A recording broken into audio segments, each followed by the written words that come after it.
cada uno de sus colores. Porque muchos son los tonos de la actualidad. Presentamos Matices. Una producción de Noticias Monumental.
La radio de Costa Rica, ¿qué tal? Muy buenas tardes, bienvenidos a Matices. Yo soy Randall Rivera y les agradezco muchísimo que nos acompañen hoy miércoles, mitad de semana, en horario especial 12:30. Hoy hay jornada del fútbol nacional, nada más y nada menos que la semifinal del Club Sport Cartaginés contra la Liga. Ojalá gane Cartago.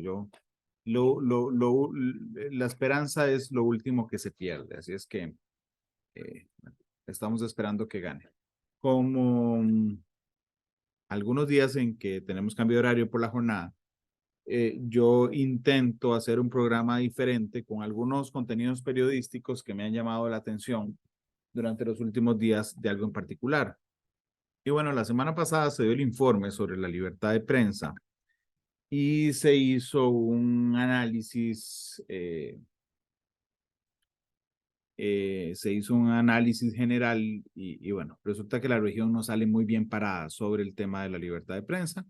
La Voz de América hizo un trabajo especial, un foro al respecto, y yo quisiera compartirlo con ustedes hoy en Matices. Así es que vamos a ver este foro sobre las calificaciones en temas de libertad de prensa en el continente.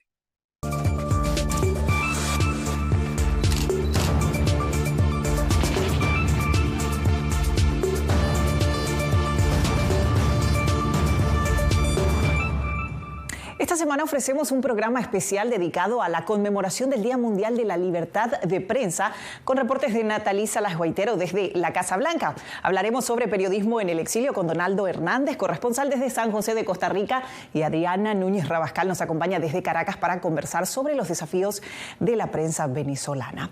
Comienzo contigo, Nathalie. Esta semana se conmemoran 30 años desde que se instauró esta fecha por parte de Naciones Unidas para impulsar la reflexión y valoración del papel de la prensa en el mundo.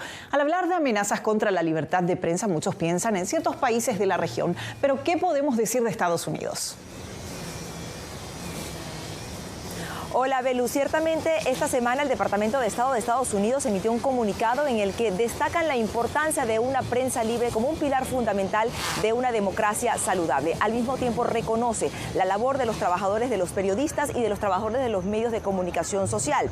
Igualmente, el esfuerzo de muchos periodistas en el ejercicio de su labor. Fíjate que Estados Unidos ha sido catalogado por entes como la Sociedad Interamericana de Prensa como un país en el que históricamente no han ocurrido mayores ataques o restricciones al derecho de la libertad de expresión o al derecho también del ejercicio de la prensa. Ambos están blindados en la Carta Magna de Estados Unidos. Sin embargo, sí destaca la CIP algunos episodios que ocurrieron en el periodo pasado de la presidencia del expresidente Donald Trump, en el que, según la CIP, aumentaron los ataques a los medios o las limitaciones a los medios y también la presión pública. De hecho, destaca en su más reciente informe la CIP en el año 2022 algunos casos en los que se les impidió el acceso de los medios a ciertos medios a eventos realizados por actores republicanos. Conversemos ahora sobre periodismo. La prensa libre importa, el más reciente proyecto de La Voz de América. Nathalie. Así es, Belú, es un proyecto que llena de mucho orgullo a La Voz de América porque es una coproducción con las afiliadas en todo el continente americano. Y justamente es uno de los pilares fundamentales o las misiones principales de La Voz de América, que es justamente destacar y defender la importancia de una prensa libre y el ejercicio del periodismo. Comenzamos, esto es un mapa interactivo en el cual los invitamos a que desde ya puedan navegar y en cada país se van a leer ciertas características generales de lo que es la libertad de prensa en ese país. Pero comenzamos con México, con la historia del periodista Francisco Castellanos Javier, que se la presentamos a continuación. Yo soy Francisco Castellanos Javier, nací en Zamora, Michoacán. Michoacán es uno de los estados por naturaleza de personas que se dedican al narcotráfico. Aquí tenemos varios desaparecidos y muertos, no nomás y amenazados, pues, todos. De las guerras es diferente a combatir el narcotráfico.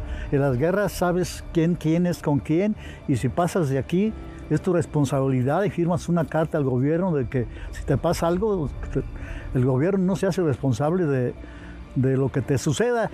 Pero con el narcotráfico puede ser tu hermano, tu esposa, tu cuñado.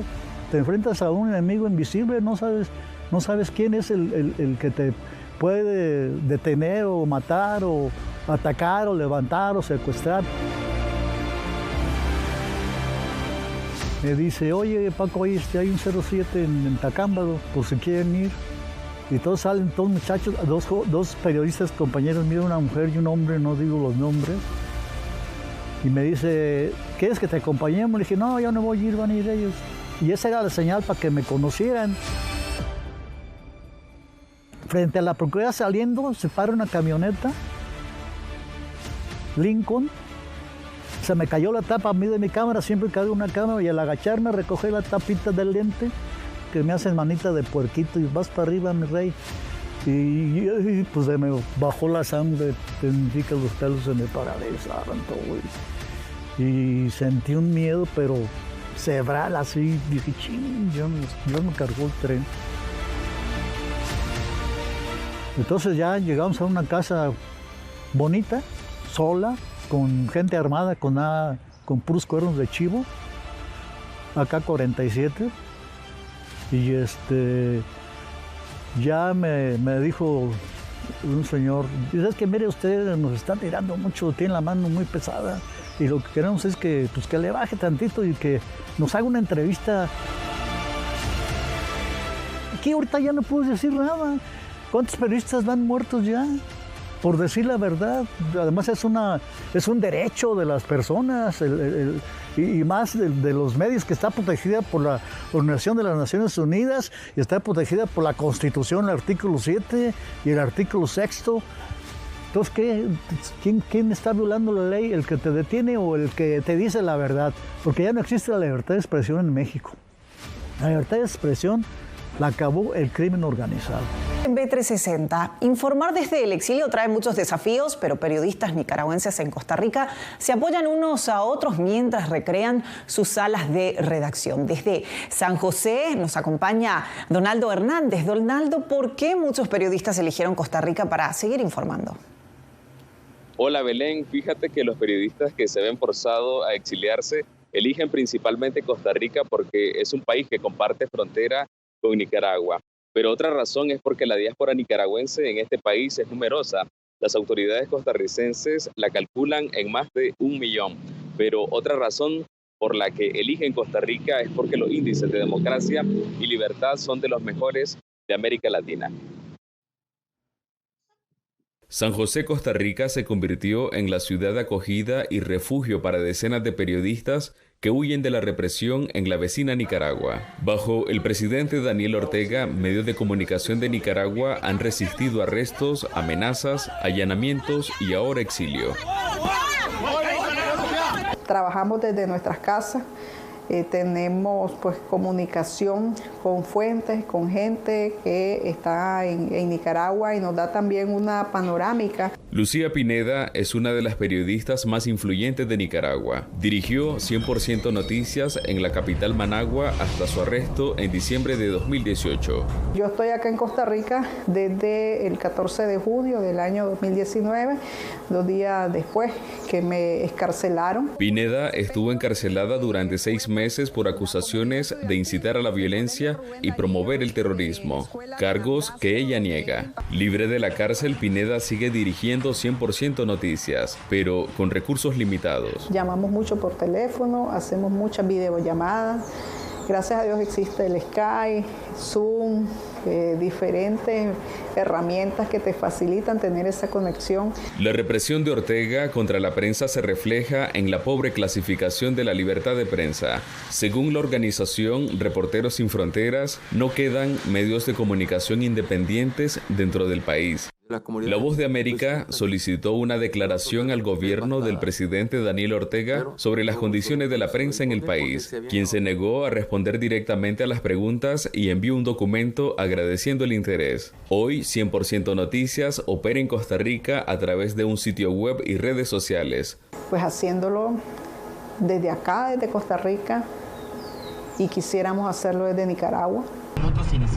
Sin embargo, la vida en el exilio puede ser solitaria. La mayoría de las tardes, Pineda maneja desde su casa para reunirse con el equipo de Nicaragua Actual, otro medio digital dirigido por exiliados. A través de las redes sociales.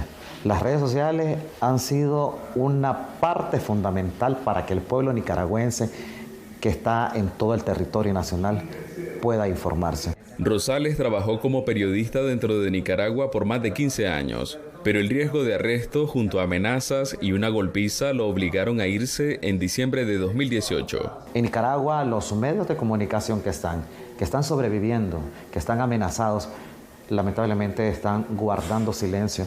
Héctor y Lucía dicen que los desafíos de informar desde el exilio son enormes, incluido un alto costo de vida y pocos ingresos para gastos operativos. Pero rendirse no es una opción. Informando, de seguir haciendo periodismo a pesar de tantas adversidades, pero me motiva también poder derrotar esa censura. Belén, ahora el reto de los periodistas que están en el exilio es tener mayor presencia en Nicaragua, porque el acceso al Internet es únicamente del 17%, de acuerdo a la Cámara Nicaragüense de Telecomunicaciones. Donaldo, muchísimas gracias por esta información y por tu trabajo. De acuerdo con entes especializados, la libertad de prensa, el ejercicio del periodismo y el derecho de expresión son continuamente amenazados en los países de América Latina. Si bien los motivos pueden ser variados, la conclusión es siempre la misma. Amenazas, desafíos cada vez más difíciles de sortear y una prensa limitada en su alcance, según expertos. Cristina Caicedo Smith tiene el reporte de la situación actual en la región. ¿Cuál es su valoración en términos generales de la situación de libertad de prensa en la región? Yo creo que estamos volviendo a tiempos de una situación crítica, y esto por dos razones. Uno, porque se han multiplicado las amenazas de gobiernos autoritarios, sino francamente dictatoriales. Los ejemplos de Nicaragua, Cuba y Venezuela son lo más relevante en la región. De esta manera, César Ricaurte, director de Fundamedios, describe el panorama actual de la prensa en la región. Fundamedios es una organización sin ánimo de lucro que promueve el libre ejercicio del periodismo y la libertad de expresión. Pero luego tenemos las amenazas que representa el crimen organizado, que no es solamente narcotráfico, en eso tenemos que también ser muy precisos. Hay, por ejemplo, minería ilegal, comercio ilegal de armas, tráfico de personas, ¿no es cierto?, que representa amenazas severas en países como desde México. Ve uno que están asesinando a los compañeros, ¿no? O sea, están asesinando a nuestros amigos, a nuestros familiares, y que nada cambia, ¿no? O sea, a final de cuentas, Sentado frente a una mesa llena de fotos, el periodista Jorge Sánchez recuerda a su padre, cuyo cuerpo decapitado y desmembrado fue encontrado 20 días después de su desaparición. Así lo reseñó el Comité para la Protección de Periodistas y autoridades en Medellín del Bravo, Veracruz. La muerte de José Moisés Sánchez Cerezo, quien junto a su hijo dirigía una de las 2 radios locales en la que informaban sobre temas de corrupción e injusticia social. Como un sentimiento encontrado de rabia, de impotencia, de no saber ¿qué más puede suceder? Según la organización Reporteros Sin Fronteras, en su Índice Mundial de Libertad de Prensa de 2023, periodistas en todo el mundo se enfrentan a un entorno cada vez más hostil. ¿Qué piensa usted al respecto de esa situación en Nicaragua en los últimos 2-3 años? Pasamos de un escenario en el cual había ciertos elementos para seguir ejerciendo el periodismo al interior de Nicaragua a una situación en la cual actualmente ya no existe ninguna condición.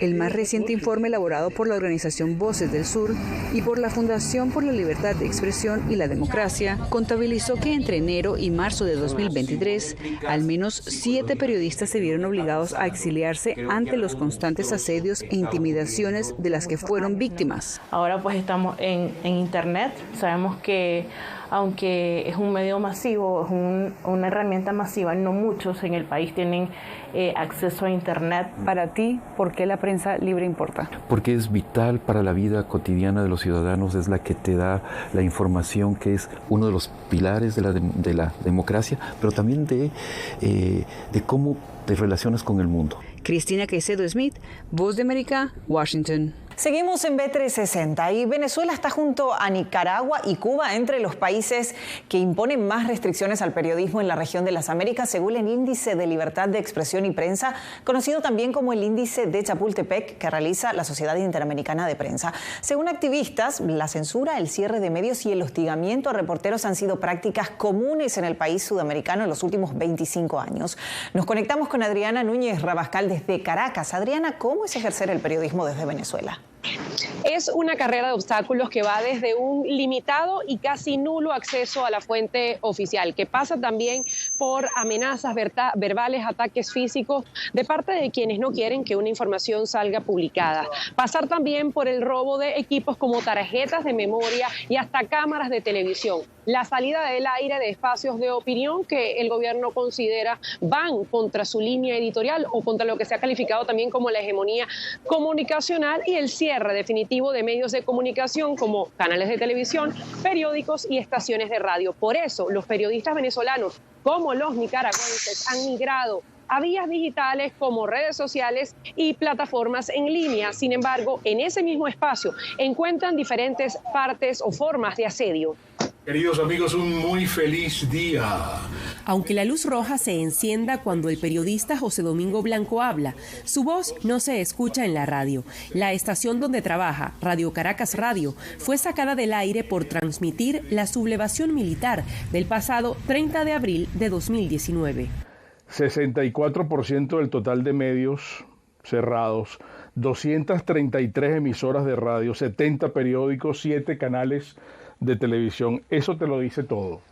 Cuando el chavismo llega al poder, además de acabar con la justicia y con la educación, uno de los aspectos principales para ello era acabar con la libertad de prensa. Paradójicamente, esta fue la primera emisora fundada en Venezuela hace 93 años, y aunque por el cierre su plantilla de empleados se redujo al mínimo, la cadena intenta mantenerse conectada a su audiencia desde plataformas en línea en un país con un precario acceso a Internet. Hacer de tripas corazón para poder llegar aquí todos los días. Ni te imaginas cuando no había gasolina, y nosotros nunca dejamos de venir aquí. Tan solo en el último año, la Comisión Nacional de Telecomunicaciones de Venezuela, CONATEL, clausuró 107 estaciones de radio, alegando en la mayoría de los casos que la concesión para operar estaba vencida. La radio es el medio con mayor presencia en el país. La cantidad de emisoras pues supera considerablemente la presencia de otros medios de comunicación tradicionales como la televisión. Estamos además en un país con cada vez menos medios impresos. A la orden, noticias. Luego del zarpazo a los medios tradicionales, activistas denuncian que el gobierno venezolano limita la labor de los portales informativos, impidiendo el acceso a ellos a través de los diferentes proveedores de Internet del país. El El año pasado, la empresa española Telefónica reconoció que su filial en Venezuela, Movistar, recibió al menos 30 solicitudes de bloquear páginas web por parte del órgano rector de las telecomunicaciones. Aquí no está siendo atacado directamente el periodista, aunque también, ¿no? Pero aquí está siendo atacado el ciudadano al que se le niega el acceso a la información. El portal informativo Efecto Cocuyo ha sido uno de los principales blancos de esas restricciones. En contraposición, el Ejecutivo venezolano ha formado su propio ecosistema informativo.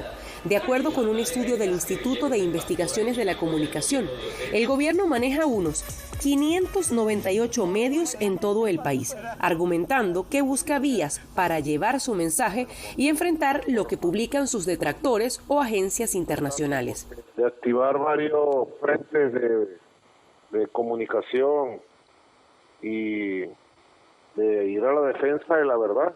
Espacios que también son usados para la confrontación con la oposición política y el periodismo crítico.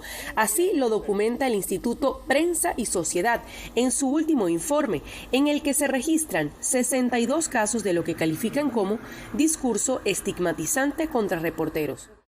Y esa criminalización va sobre todo de parte de funcionarios públicos del Estado a través de la televisión pública y de redes sociales contra periodistas que se encargan de divulgar informaciones que el gobierno considera sensible. A esos reporteros se les acusa incluso de mercenarios comunicacionales pagados por diferentes corporaciones internacionales. Por ese asedio, muchos de ellos, un número incontable de reporteros venezolanos, están en este momento en el exilio. Tal y como ocurrió con el equipo del portal en internet Armando Info, que publicó la trama de información con la venta de bolsas de comida por parte del Estado, que formó parte de una trama de corrupción en la que está implicado el principal contratista del Estado, Alex Saab, que en este momento está condenado en los Estados Unidos y que es señalado de ser testaferro del presidente Nicolás Maduro.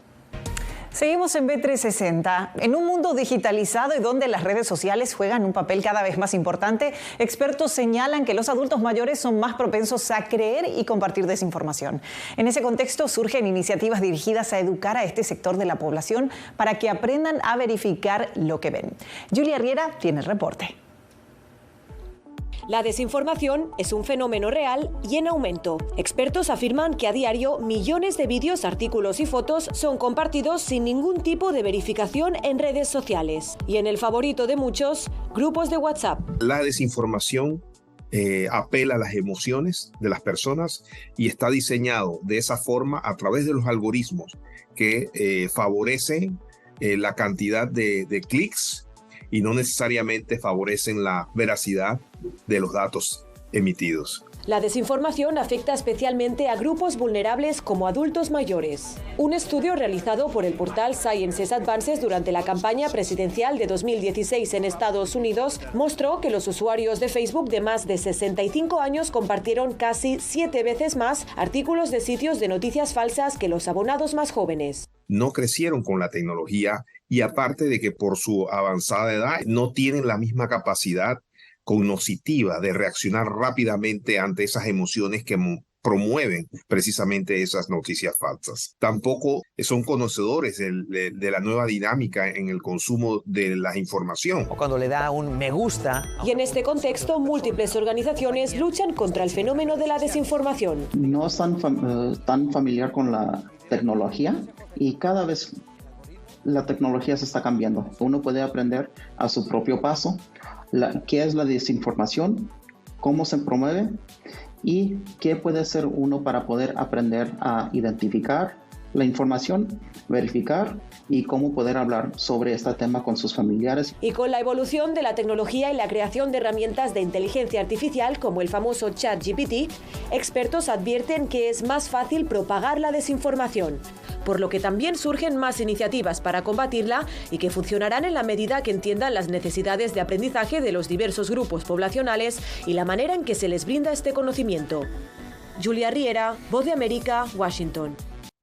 Bien, ahí teníamos el tema. Costa Rica cayó 15 puntos en el índice de libertad de prensa del que estábamos conversando. Vamos a hacer una pausa comercial, la única que haremos hoy en Matices. Regresamos con mucho más del programa. Ya volvemos. Vivimos en un mundo en constante cambio que usted merece entender. porque es imposible interpretar la realidad que vivimos sin conocer cada uno de sus colores. Porque muchos son los tonos de la actualidad, presentamos Matices. Una producción de Noticias Monumental.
La Radio de Costa Rica, muchas gracias por acompañarnos. Mañana jueves a las 11:59 de la noche se acaba una restricción que había para migrantes en Estados Unidos. Ellos podían, cualquier persona que llegara a la frontera, la podían rechazar de una vez. Se acaba mañana. Y eso ha generado una oleada de gente que está esperando simplemente las 0 horas del viernes para pasar hacia los Estados Unidos. Y Estados Unidos está insistiendo en que no queda por la libre, que hay restricciones importantes. Pero bueno, pareciera que los migrantes que van de camino hacia el norte, pero además los migrantes que están alrededor de la frontera con Estados Unidos y México, y los migrantes que están en la frontera de Guatemala con México, pues les interesa muy poco lo que diga o no diga la legislación. Ellos necesitan pasar. Y esto está generando un caos en la frontera. Se hizo un trabajo especial también sobre el fin de las restricciones en la frontera, por qué y de qué sirvió. Lo vemos en el trabajo especial. Bien, el gobierno del presidente Joe Biden anunció el fin del llamado Título 42 a partir de este 11 de mayo. La medida establece la expulsión rápida hacia México de migrantes que cruzan de manera ilegal la frontera de Estados Unidos. Junto a ello, y argumentando la necesidad de una transición migratoria segura, la Casa Blanca anunció esta semana el envío de 1.500 soldados a la frontera que se unirán a los 2.500 efectivos de la Guardia Nacional que ya se encuentran a lo largo de ella. Bien, Yasmín López con nosotros. Bien, Yasmín, vamos a empezar.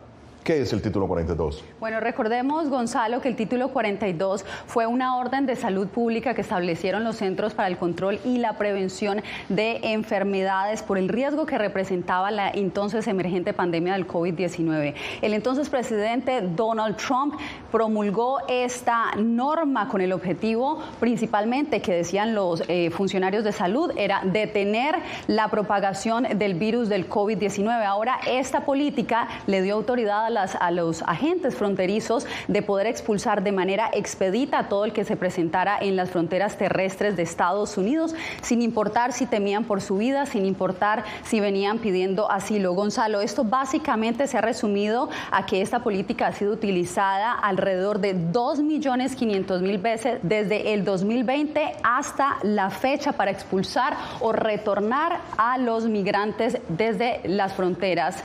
Es en realidad, y perdona que te interrumpa, impresionante ese número de 2.500.000 que estás diciendo. Pero ahora, ¿cómo ha afectado el flujo de migrantes el Título 42? Pues Gonzalo, al comienzo se podría pensar que efectivamente esta política estaba disuadiendo a los migrantes de llegar de forma ilegal a la frontera sur estadounidense. En el 2020, si recordamos, Gonzalo, las restricciones de viaje estaban impuestas. La mayoría de naciones tenían también impuestas algunas cuarentenas, pero a medida que estas restricciones se fueron levantando, así también la afluencia de migrantes fue mayor en la frontera sur estadounidense especialmente. Comparemos entonces los datos, el 2020 con el 2021. Fue un aumento significativo. Pasamos de tener 646.822 interceptaciones en la frontera sur estadounidense para en el 2021 pasar a 1.900.000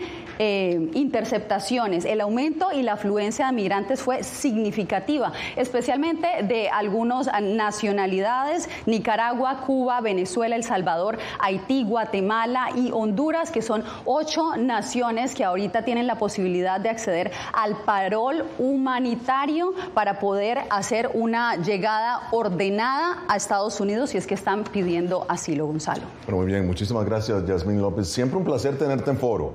Un placer es para mí, más Gonzalo. a menudo. Muchísimas gracias. Claro que sí. Bueno, muy bien. Y para analizar el legado de este título y la política migratoria del presidente Joe Biden, me acompaña el doctor Manuel Orozco, director del Programa de Migración, Remesas y Desarrollo de Diálogo Interamericano, y es además miembro del Centro para el Desarrollo Internacional de la Universidad de Harvard.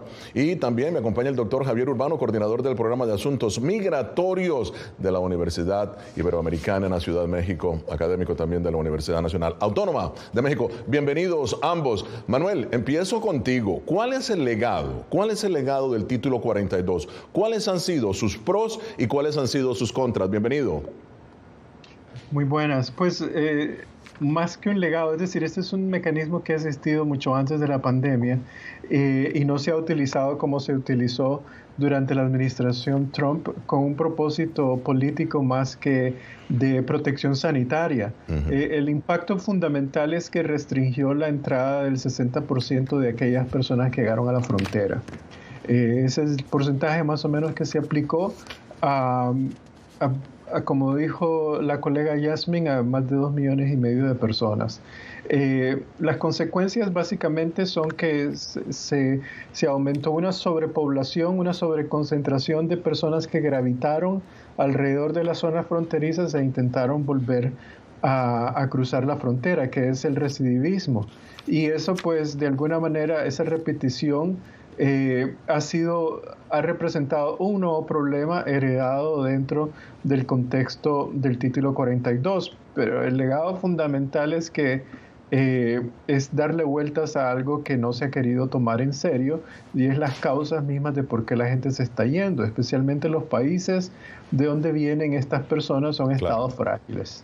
Claro. Ahora, muy bien, Javier, según Naciones Unidas, esto es según la ONU, hay más de 660,000 migrantes en este preciso momento en México que están atravesando el país para llegar a la frontera. Muchos expertos estiman que tras el título 42, unos 10,000 migrantes podrían tratar de ingresar a Estados Unidos cada día. ¿Cómo analizas este posible flujo y qué impacto causa esta migración en México y en Estados Unidos? Bienvenido. Gracias, Gonzalo. Un saludo, doctor Orozco. Empezar por lo que comenta el doctor Orozco, coincide en el tema que la argumentación o la narrativa de la título 42 es político, no es sanitario, primero. Segunda, los legados, efectivamente hay un problema muy grave que tiene que ver con el tema de que se están armonizando las acciones de represión en contra de migrantes, tanto en México como en Estados Unidos. Sí, están en perfecta sincronía los dos países. Tercera, que ese flujo tan grande que tú mencionas, Gonzalo, está teniendo un problema, que no tiene dónde asentarse, no tiene mecanismos de protección y de acompañamiento. Y esto implica que se están concentrando en las dos fronteras, sur y sureste de México y norte de México, y esto permite dar mayores facilidades al crimen organizado para que los secuestre, los trafique, los desaparezca, los agreda, los extorsione. Por tanto, buena parte del título 42 es que los ha secuestrado en las fronteras y ha sido sujeto de esto. Esta cantidad que refiere a Naciones Unidas puede ser muy parecida, puede ser mayor. El tema es que hay gente que ya viene desde Sudamérica, desde África, desde el Caribe, que están avanzando a través de Centroamérica, y mucha gente que ya está pernoctando en México. Es decir, la cantidad puede ser incluso mayor, pero lo peor, y con eso termino, Gonzalo, es que no tenemos infraestructura y que en este momento el sistema migratorio está como nunca en una gran crisis. Hay graves problemas de funcionamiento del Instituto Nacional de Migración. Ya saben los medios de comunicación y la opinión pública lo que ha pasado en las últimas semanas, y esto evidentemente agrava la incapacidad y con ello las consecuencias de un maltrato a esas poblaciones. Continuamos en Foro de la Voz de América argumentando la aplicación del título 42. Las autoridades fronterizas han registrado la expulsión de más de 2.500.000 migrantes desde 2020. Estas deportaciones se clasifican como expulsiones, pues no se realizan bajo la ley de migración normal. Continúa con nosotros el doctor Manuel Orozco, director del programa de Migración, Remesas y Desarrollo de Diálogo Interamericano, y el doctor Javier Urbano, coordinador del programa de Asuntos Migratorios de la Universidad Iberoamericana de México.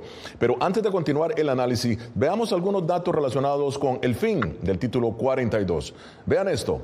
El gobierno del presidente Joe Biden anunció el establecimiento de centros de procesamiento de inmigrantes en Colombia y Guatemala, así como el envío de 1.500 soldados a la frontera con México. Las tropas estarán ahí en la frontera por 90 días. Se unirán a una fuerza de 2.500 miembros de la Guardia Nacional ya desplegados en el lugar. México ha aceptado recibir a venezolanos, nicaragüenses, cubanos y haitianos como parte del nuevo proceso de parole humanitario puesto en marcha a principios de año. Manuel, esta es la gran pregunta para ti. ¿Cómo analizar el envío de tropas a la frontera? Fíjate, el senador demócrata Bob Menéndez emitió un comunicado en el que dice lo siguiente: la militarización de la frontera por parte de la administración Biden es inaceptable. Ya hay una crisis humanitaria en el hemisferio occidental y el despliegue de personal militar solo promueve la idea errónea de que los migrantes son una amenaza que requiere de nuestras tropas para ser contenida. Nada podría estar más lejos de la verdad. Bob Menéndez, el senador demócrata, diciéndolo. Bueno, ¿cómo analizas el envío de los 1.500 soldados a la frontera? Bueno, yo creo que coincido plenamente con el senador. Realmente el tema de la militarización abre una puerta a una caja de Pandora que puede tener consecuencias de largo plazo. Es un reflejo realmente de un enfoque, puede ser electoralista, en función del proceso electoral que se está acercando en Estados Unidos. Estas medidas ocurren una semana después que el presidente Biden anuncia su reelección, y una forma de vender la idea de que es fuerte, mano dura con el tema migratorio. Pero la militarización en sí tiene consecuencias de violaciones de derechos humanos. Reducir el tema de abordar el problema, que es un problema de política exterior, de las causas de la migración. La gente que está entrando a este país, que está llegando a la frontera con México, ha cambiado sustancialmente en su composición, así como también en su nacionalidad. El número de personas, el porcentaje de personas que vienen de países como Cuba, Haití, Venezuela, ha superado porcentajes altísimos. También vienen gente de Ucrania, de Rusia, y están saliendo de situaciones conflictivas. Entonces, ¿para qué vas a poner un ejército en la frontera? Ya se hizo el intento de la Guardia Nacional. Es decir, la militarización no resuelve el problema de la necesidad que tiene mucha gente de estar huyendo por problemas relacionados con la fragilidad de los estados fallidos, como en el caso de Haití. Muy bien, pero ahora, fíjate también, Manuel, el presidente Biden diciendo que, o la Casa Blanca, asegurando que las tropas prácticamente van a tener labores administrativas. Pero bueno, ahora, Javier, la gran variable de todo esto es México y su anuencia a seguir aceptando a migrantes deportados, ¿no? ¿Cuál es tu opinión de la estrategia migratoria del presidente López Obrador? La opinión de estrategia es que no hay estrategia, son reacciones, es reactivo. Lo decía hace un momento, tenemos un Instituto Nacional de Migración totalmente cuestionado, que es históricamente cuestionado, digamos, pero que ha terminado de desesperar a la sociedad por sus terribles problemas de corrupción, connivencia con el crimen organizado. Y una institución así, de esas características, es total y absolutamente incapaz de atender los problemas más acuciantes de las poblaciones migratorias. Por otro lado, hay un problema de concepción. Creo que Estados Unidos está entendiendo mal la situación, la opera mal.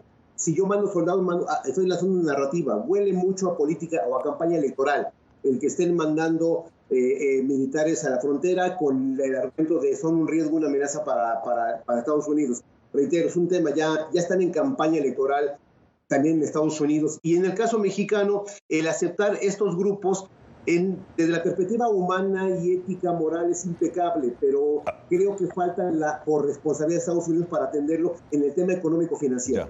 Bueno, ahora muy bien, yo sé, Manuel, que la última pregunta es esta porque tienes una reunión en este momento, pero mi última pregunta, ¿qué tipo de migrantes, Manuel, son los que llegan a la frontera? ¿Familias, niños no acompañados, mujeres con niños? ¿Qué dicen tus estudios? A ver, 1 de 20 migrantes son niños menores no acompañados, con una edad promedia de 15 años. Predominantemente vienen del Triángulo Norte, pero hay de todo, pero sí el 40%, un poco más del 40% son menores de edad no acompañados provenientes de Guatemala.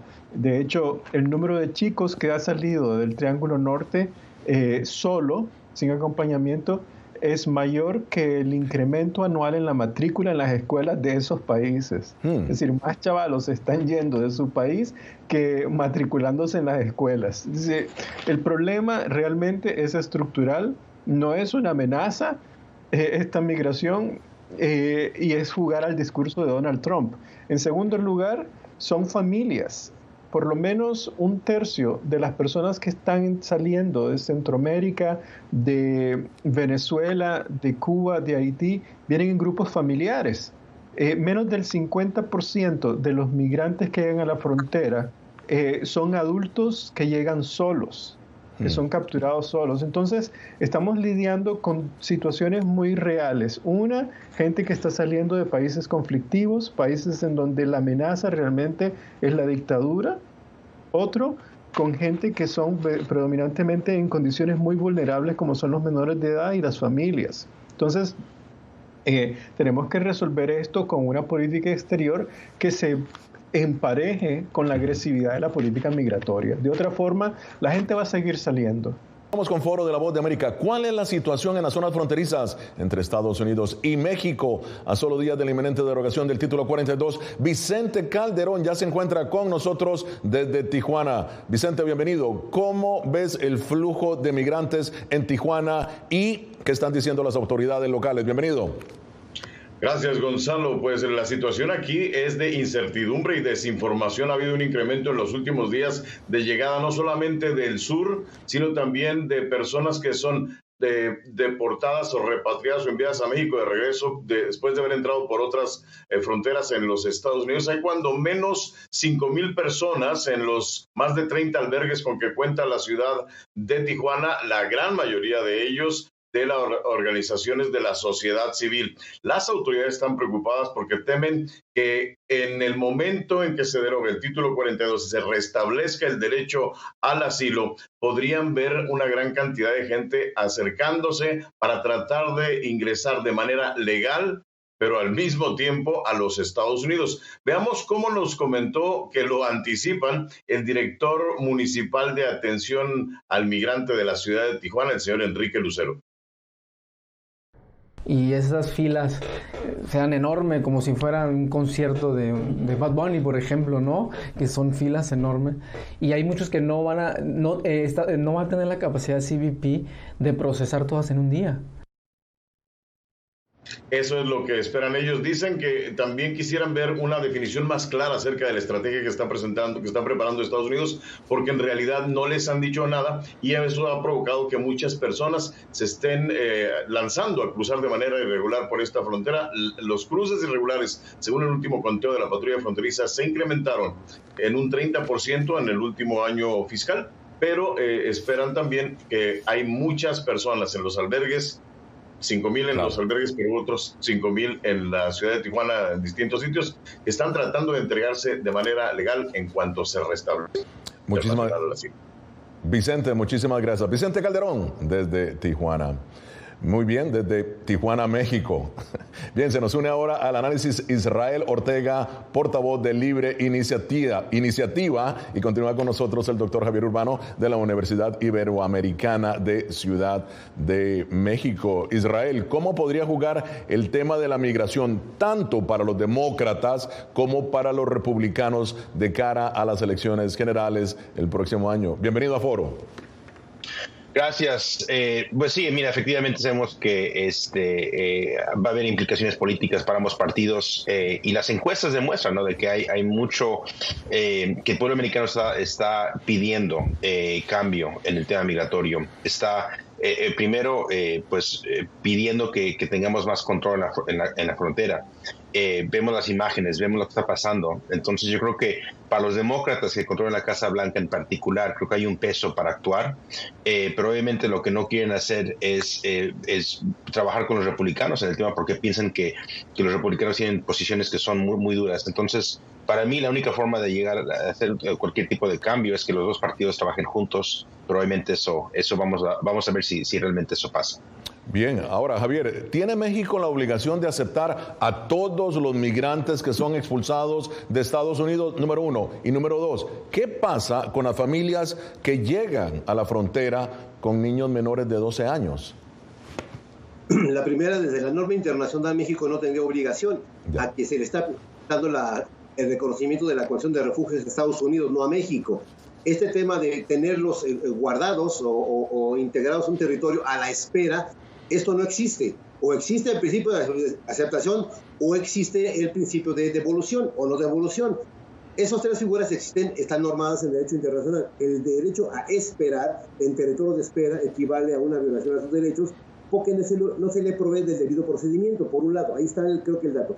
Y segundo dato, en el caso de las familias, evidentemente ahí sí México tiene muchas obligaciones porque suscribe los convenios relativos a los derechos de la infancia, y el principio del interés superior del niño está normado en México, está aceptado, y por tanto en ese caso evidentemente México está obligado a la atención, promoción y restricción de derechos de las personas en esa situación.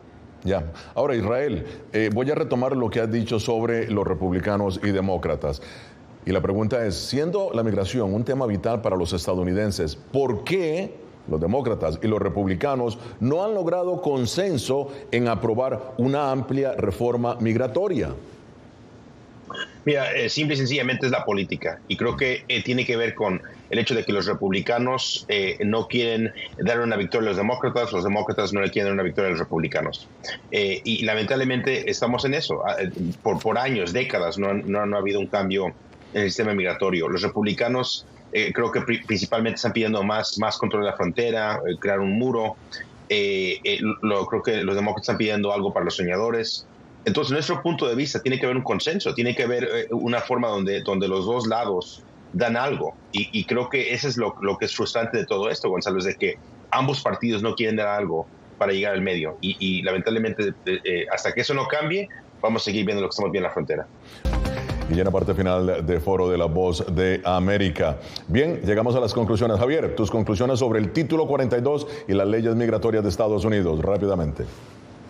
Bien, el tiempo se acabó en términos de proyectos en favor de la población migrante.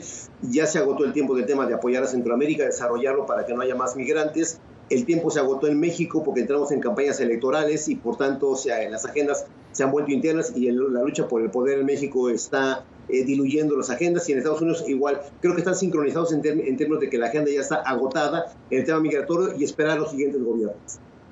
Muy bien, Israel, tu análisis sobre el título 42, las nuevas leyes migratorias de Estados Unidos. Mira, creo que la urgencia para actuar es evidente. Es importante que ambos partidos trabajen juntos, primero para proveer más recursos en la frontera, procesar los migrantes, asegurar que la gente que quiera venir a este país para trabajar, para aportar algo positivo, que entre, que esté legalizado, y la gente que posee un riesgo para este país, pues no dejar entrar. Y esa es la única forma de resolver este tema, pero ambos partidos tienen que trabajar juntos, que dejemos al lado la política, trabajar por el bien. Esto es una crisis humanitaria y deberíamos actuar. La imagen de Estados Unidos está en juego. Muy rápidamente, pregunta para ambos. Obviamente empezó contigo, Israel. ¿Tú crees que va a continuar el flujo de migrantes a pesar de la eliminación del título 49 y las nuevas restricciones de asilo? Sí, yo creo que sí. Mira, cuando hay un deber de querer venir a este país para trabajar, uno va a buscar la forma de venir a este país, arriesgarse su vida. Sí, va a continuar. Muy bien. Javier, ¿tu opinión rápidamente? aumentar exponencialmente. Las condiciones de pobreza se agravan en Centroamérica. Ya. No importa las dificultades. El tema es, hay que llegar porque mi familia necesita comer. Ahí teníamos el trabajo especial. Se acaban a las 11:59 de la noche de mañana las restricciones del título 42 en los Estados Unidos. Yo les agradezco mucho que nos hayan acompañado hoy en Matices en horario especial. Mañana regresamos en horario normal y nos despedirá. Vamos a ver con qué canción despedimos hoy. Porque pocas veces me toca a mí escoger la canción del cierre, pero que sea Frank Sinatra. That's Life es la canción que cierra hoy Matices. Feliz tarde. Hasta luego. Todas las perspectivas, cada punto de vista. Exploramos la realidad y cada uno de sus tonos. Esto fue Matices por Radio Monumental.